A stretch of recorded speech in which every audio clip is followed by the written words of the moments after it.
Wakaonyesha watu ambao wako na mitutu. Bwana dogo alipigwa pale pale Charlie. Na sniper amekiwasha. Kama anaona mtoto wake na uawa, ilibidi wakave mara moja. Wameshamuona shooter iko wapi? Inabidi mara moja aende akakamata huyo shooter. Wanamcheki kupitia darubini maalum. Kuna mwingine analengwa hapa. Balaa sana. Rasta ambaye alikuwa anazuia wasiuawe hii familia.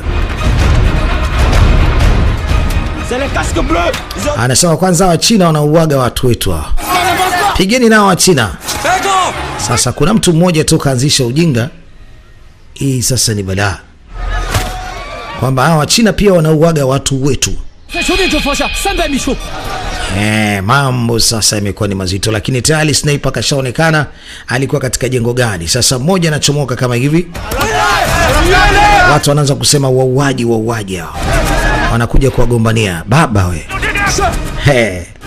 Mbele ya kadamnasi ya watu wanawazunguka.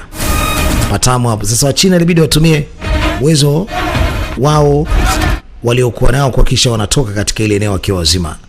Huku bibi anajaribu kumsaidia sana huyu mtoto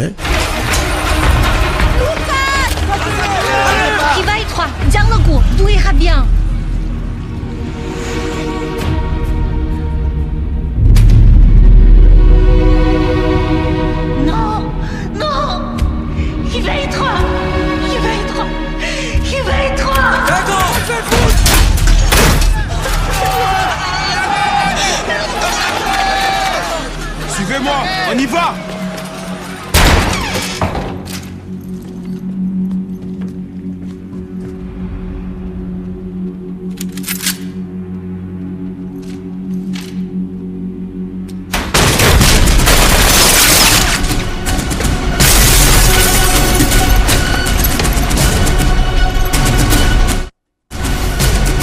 Sniper wanamfumania.